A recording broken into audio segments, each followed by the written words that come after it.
Is your Australian Shepherd displaying aggressive or reactive behaviours that are causing you significant concern? Well, don't worry, because that is exactly what I'm going to be helping you with in today's video.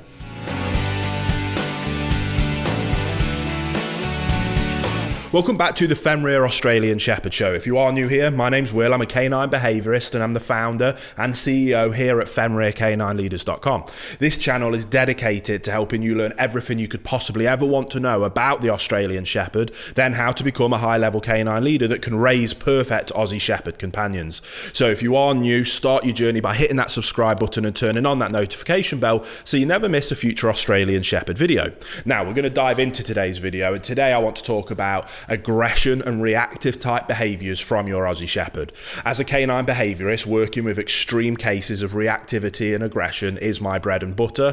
It's what we focus on because our passion here at Fenrir is stopping dogs from ending up in shelters and unfortunately being euthanized. Now, we believe that the big picture solution to this problem is helping people get it right the first time round with good levels of education, and that is what we try and focus on. But unfortunately, some people aren't in that situation and might find themselves with cases of aggression or reactivity with their Aussie Shepherds, and that's exactly what I'm going to help you with today. Now, over on our channel, the Fenrir Canine Training, we're going to be having lots of examples and demonstrations, as we've got a new cameraman that can follow me around and document me actually doing these rehabilitation programs with dogs. But what I'm going to do in this video is talk you through a step-by-step process of how I would go through helping a client with a case of reactivity or aggression with their Aussie Shepherd. Now, I believe that the reason we have such high levels of success with these cases is because we truly focus on treating the problem at the root cause and actually finding a solution, as opposed to just focusing on management strategies for the behavior. Now, a lot of people that follow a more positive based approach simply have to focus on management strategies, and with reactivity and aggression, especially on a lead, which is the most common type, they have to will try and use a distraction based approach of luring the dog away with a piece of hot dog. But when people come to me, they tend to have gone through 3 or 4 trainers that have tried this approach and failed, and then they run up at a bit of a dead end and don't know where to go because they haven't got any other solutions to the problem, because what is causing that response of reactivity and aggression is far more interesting or overwhelming to the Aussie Shepherd than the hot dog or the treat that we're trying to distract them and lure them away from. And it might work in a big open training field, but in an everyday scenario, it just falls apart and doesn't work. So we have a quite structured program of being able to rehabilitate dogs with this process. And what we do is we treat it as a 2-step process. One is about fixing the root cause, and the second is about offering effective management strategies that can regain control instantly to then save that dog's life. Because that is, like I keep saying, what we're about here at Fenrir, is saving those dogs' lives. So we'll start off with the root cause of the problem. Reactivity and aggression, 99.9% of the time, comes from fear and anxiety within a dog. That fear and anxiety is there because they don't have a calm, consistent leader in their owner who they can look up to for guidance and direction in all scenarios and all situations. So an environmental stimuli will happen, a trigger will happen, another dog, a person, an object, a car, whatever it is that's causing those outbursts of aggression or reactivity happens. And because they don't know that they can look up to their go, I'm scared, I'm fearful, what should I do? They start to make decisions for themselves. And in our world, in this culture and society that's completely foreign to a dog, they will often make the wrong decision, which spills out in these aggressive type behaviors that we're seeing. So what we do is we go through what we call our boot camp program. It's what I was utilizing for a long time before we came onto YouTube, and then we've turned it into an online system as well, so you can follow along at home. There's a link down in the description box if you're interested. But that is a program, a 1-month program that is based on restructuring the relationships between yourself and your dog. It's about getting that dog to understand that you are the calm, consistent leader, and just as importantly, or even more importantly, it's about educating you on how to be a calm, consistent leader. Then it's a 1-month process that allows that transition to take place and for the dog to give over that control back to you as the owner and to trust in you that you are in control of these situations and scenarios. Now, as part of that process, we also offer lots of time for obedience work, because obedience is important. I preach that it's only one area of the ownership of dogs, and too many people think that it's the only area area of training our dogs. It's actually one of many different areas, but it is important, and it allows us to build that relationship. But it also importantly is the essence of communication with our dogs, of being able to let them know what we do want from them. And then in the management strategies, we're going to talk about efficient ways of being able to tell them what we don't want from them, which in this case is the reaction and aggressive type behaviors that we are seeing.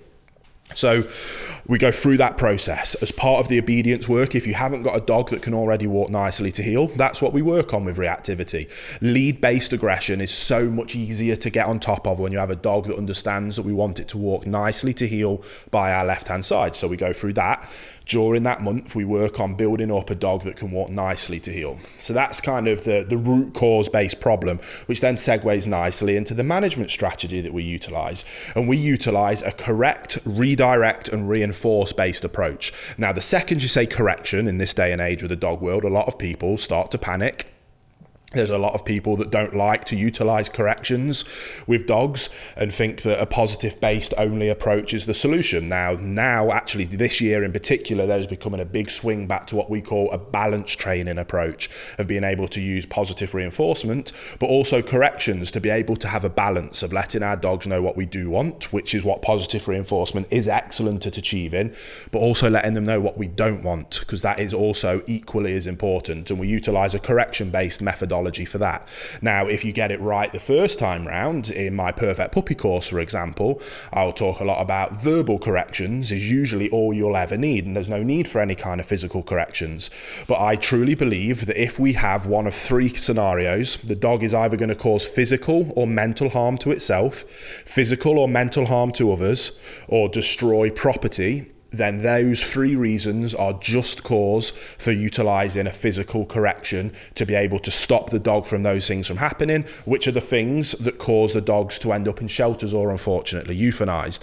And when it comes to reactivity and aggression cases, then 99 times out of 100, probably more than that, we have a case where that dog is causing significant harm to itself, at least mentally, probably physically in terms of pulling, no matter what kind of harness or collar it's wearing, it's going to be causing harm to itself. If we weren't able to control the situation, harm would definitely come to the other dog or to itself if it picked a fight with the wrong kind of dog, for example. So there's definitely just cause for utilizing physical based corrections to be able to help change that dog's life for the better.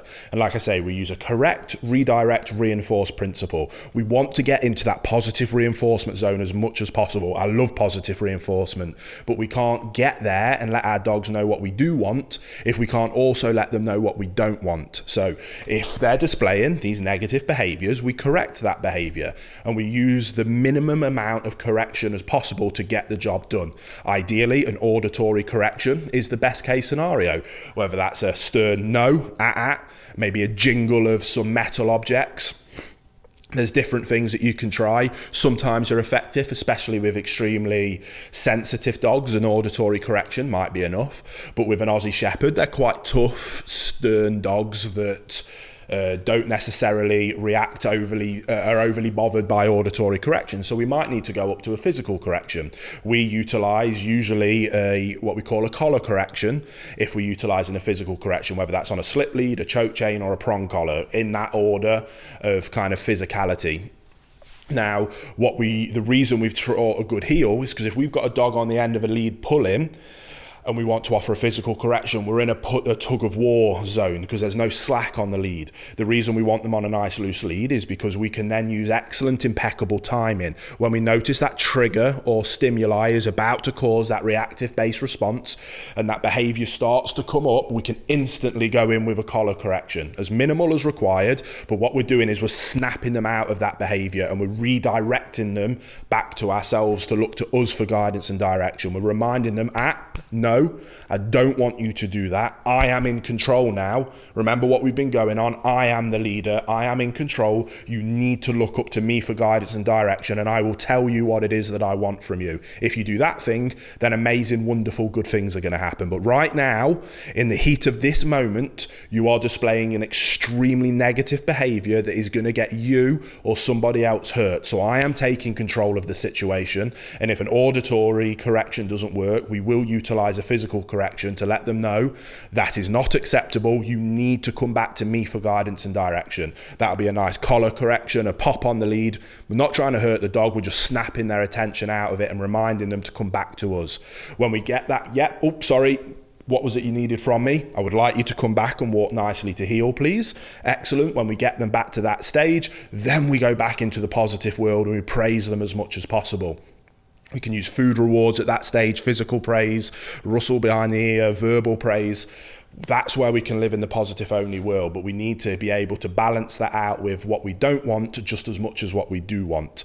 So over time, we're working on that boot camp protocol of restructuring that relationship. We're also working on correcting those bad behaviors, so they'll start to happen less and less and less, redirecting them to the positive behaviors that they'll then start to seek first time more and more and more. And as time goes on, the reactive and aggressive behaviors will come down and they'll start to instantly seek the correct desired behaviors.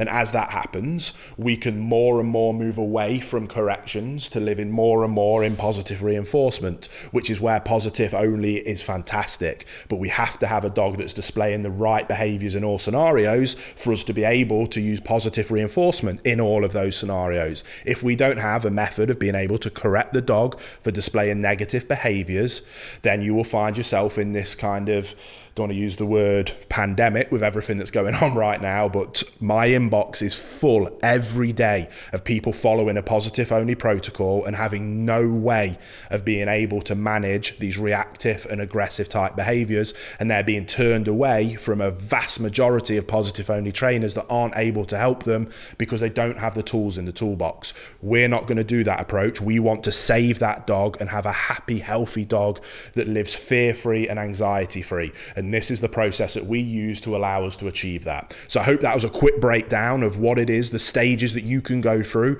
if you need to address this situation yourself. Remember, we've got links to online versions of our boot camp if you want to go and check those out. If that was like, okay, that sounds like a good process, but I'm not sure I'm capable of doing that myself, then seek a balanced canine behaviourist and dog trainer in your local area that can guide you through the process yourself. You don't want somebody that will do it for you, because that's useless. That's no use to you. You want somebody that can educate you on how to do it yourself, and that's what we believe in here at Fenrir. So I hope it helped. If you are new here, don't forget to subscribe. We've got new videos coming on this channel every single week, and that way I'll see you on the next episode of the Fenrir Aussie Shepherd Show.